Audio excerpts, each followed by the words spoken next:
Recently, credit card companies have been handed a long list of consumer-friendly rules to follow. But the card companies are already finding sneaky ways around the new rules, according to John Olsheimer, head of consumer education for Credit.com. Hi, John. Thanks for being here. Thank you very much for having me. So, all right, we knew this was going to happen. The Card Act is in effect. Are they really finding new ways to charge increased fees for consumers? Absolutely. Look, in the credit card industry, in all fairness, for 2 years prior to the Card Act said, we're going to have to charge more to subsidize the compliance with this act. And guess what? They were being truthful. Absolutely. The Card Act is going to cost the credit card industry somewhere between 50 and 80 billion, that's with a B, billion dollars per year. That's enough money that they're going to have to make that up because it's so significant. And how are they doing it? Well, we're all subsidizing the cost of the Card Act. New annual fees. The average interest rate on a new credit card is up 100 basis points over the same period of time last year, which means that debt is now more expensive if we choose to revolve a balance. Yeah, and at the same time when actually interest rates have remained very low, so that's a double whammy, right? True. So there are other specific ways. This whole weekend charging thing seemed like the nastiest of ways to make money. And now the credit card companies ostensibly are going to have to not do that weekend billing thing where they can squeeze a few extra bucks. But what are they doing to avoid the new rule? Well, the issue is if your due date falls on a day that's either a holiday or a Saturday or Sunday, traditionally days that banks are closed. Now what they're doing is we're hearing that they're keeping just a few branches open just to say that they're actually open on those weekends. So not all 500 branches, but maybe a dozen or so, just so they can say, no, we're actually open on the weekends. So if your payment is not received prior to that due date, there's a late fee. How do you know if your bank's doing that? Well, you pick up the phone and you ask them, hey, look, I see that my due date is on a Sunday. What am I doing here? And look, we have to be very honest about this. The consumers who run their bills up to the due date, they're rolling the dice.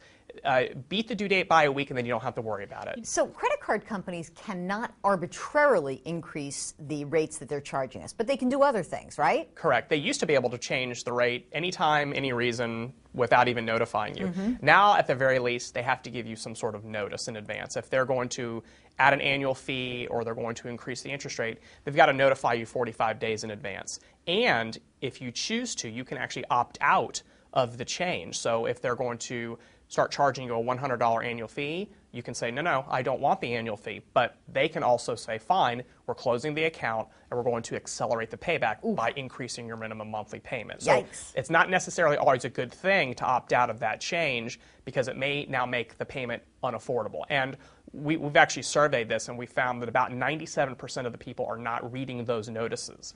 So even though they're getting them in the mail, they either shred them or trash them, and then 45 days later they've now sacrificed their rights under the Card Act, and then they end up with a new fee or a higher rate. That was always my fear with the Card Act anyway. So much of it was about disclosure. There's a lot of things that are disclosed. Mutual fund prospectuses disclose a lot, but people don't pay attention to it. You're still on the hook. So we got to have consumers really aware of the information that's coming to them. I fully agree with you. Now, all right, talk to me a little bit about the kids who are off to college this fall. And you know, the one nice thing about the Card Act I thought was, oh, excellent. You're not going to see these credit card companies and that freshman week and getting all the kids signed up, and that's going to end. Has it ended? It has not really ended. And the rule is this. If you're under 21, it's not as easy to get a credit card as it used to be. This generation of kids who started college this fall, this is the first vintage of college students that can't just go and open up a credit card really with no strings attached. They have to either have a job or a cosigner in order to do so. So here's what we're hearing is going on. Instead of the credit card issuers being on campus, they're just off campus at the local eateries and the local watering holes. We're also hearing that classmates are co-signing for other classmates. Wow. Absolutely. So it's taking a page out of the how do I get my beer? Have the guy who's 21 buy it for me, right? We're also hearing, and this is just really terrible, that student loans are being considered income. What? Because it's paid to the student rather than directly to the school. So we're hearing that that is going to be a possible loophole to this under 21 no capacity provision. Oh, that's ridiculous. If the IRS doesn't send you a form, it's not income. That's what I say. I fully agree with you. That's right. So with all the loopholes, was the Card Act worth it? You know, I've got to give the Card Act a solid C+.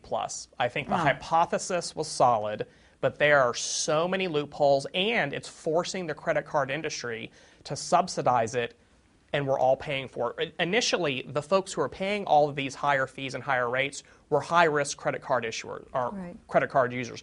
And frankly, those are the people who should be paying higher rates. They're high risk. But now we're all paying for it. More annual fees, higher interest rates for everybody. Not sure that's fair. That's an argument for someone else for another day. But at the end of the day, we're not fully protected as we were promised we would be, and we're all paying more for our credit.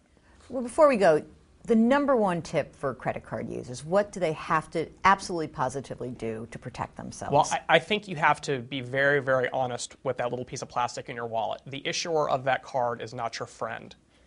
They are for-profit companies. The due dates are not suggestions.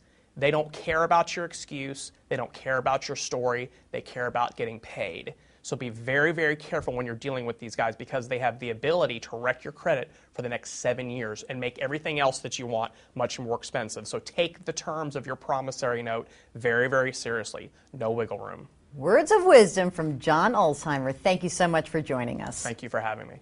And thanks for watching.